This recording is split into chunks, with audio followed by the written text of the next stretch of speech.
Ah bah dis donc.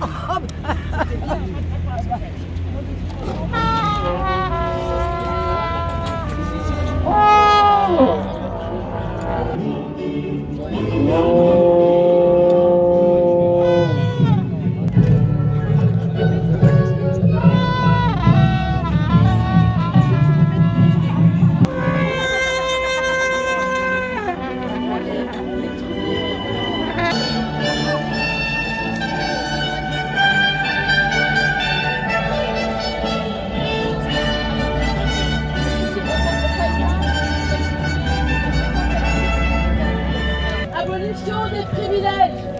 Abolition des privilèges. Abolition des privilèges. Abolition des privilèges. Abolition des privilèges. Rejoignez le cortège. Abolition des privilèges. Rejoignez le cortège. Abolition des privilèges. Rejoignez le cortège. Maréchaussée, bourreau, éborgne le peuple. Assez, assez. Maréchaussée, bourreau, éborgne le peuple. Assez, assez. Maréchaussée, bourreau, éborgne le peuple. Assez, assez. Maréchaussée, bourreau, éborgne le peuple. Assez, assez. Messire, donnez-leur des brioches. Messire, donnez-leur des brioches. Messire, ils veulent des sous. Messire, ils veulent des sous. Messire, ils veulent des sous. Messire, ils veulent des sous. Messire, ils veulent des sous. ISF pour nos SDF. ISF pour nos...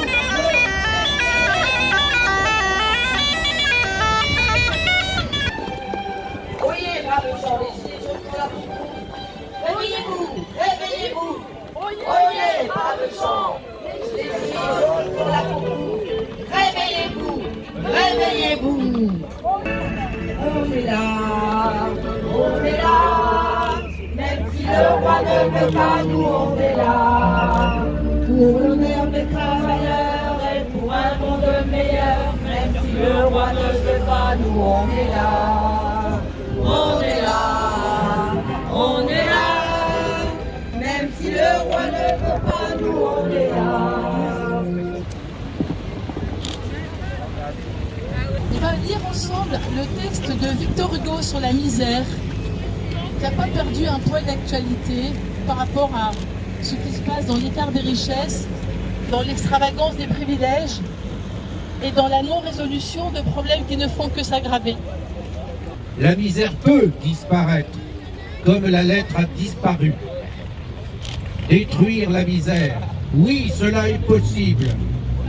Les législateurs et les gouvernants doivent y songer sans cesse.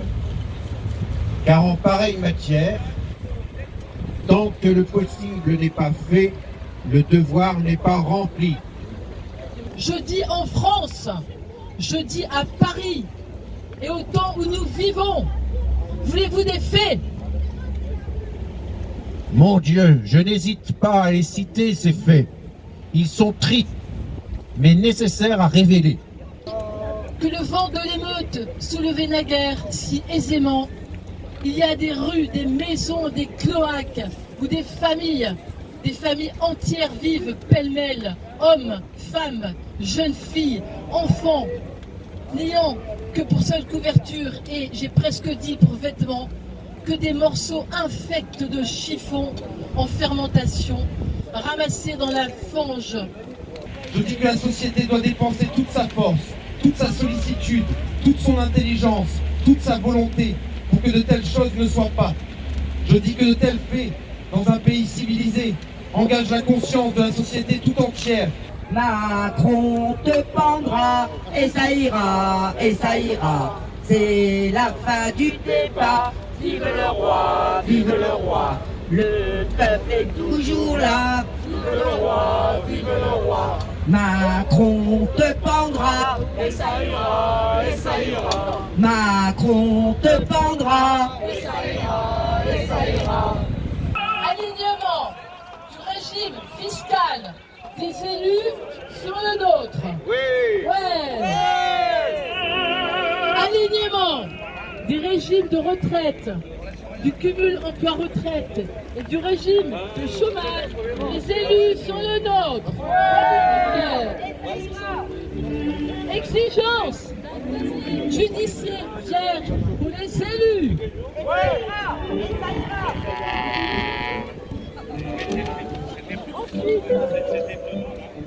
Suppression, écoutez bien messieurs dames, suppression des 12 ou 13 semaines de congés payés par mandat, par élu, alors que nous avons péniblement 5 semaines.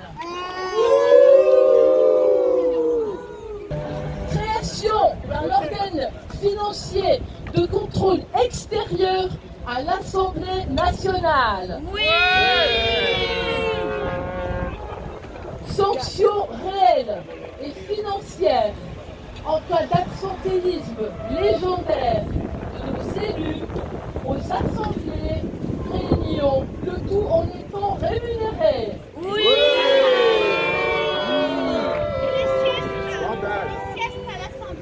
Interdiction des siestes à l'Assemblée. Oui. Interdiction du cumul des rémunérations et des droits à retraite pour ceux nommés à des postes fictifs.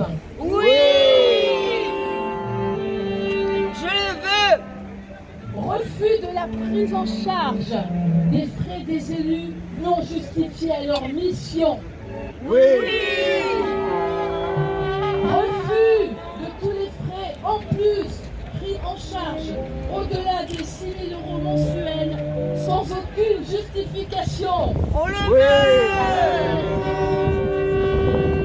Suppression de la majoration des indemnités des élus qui non seulement les touchent, mais les voient majorées à leur bon vouloir. Suppression de l'enveloppe de primes discrétionnaires dont dispose l'Élysée. Oui. Aligner à la baisse les très hauts salaires des primes des fonctionnaires de l'Assemblée, des finances et j'en passe et des meilleurs. Oui. Interdiction, comme dans de nombreuses sociétés, d'employer ses enfants. Oui. Absolument. Et interdiction des privilèges octroyés à l'ensemble des familles des élus sans aucun contrôle. Exemple, les frais d'obsèques, les frais d'avion, les frais de coiffeur et j'en passe et des meilleurs.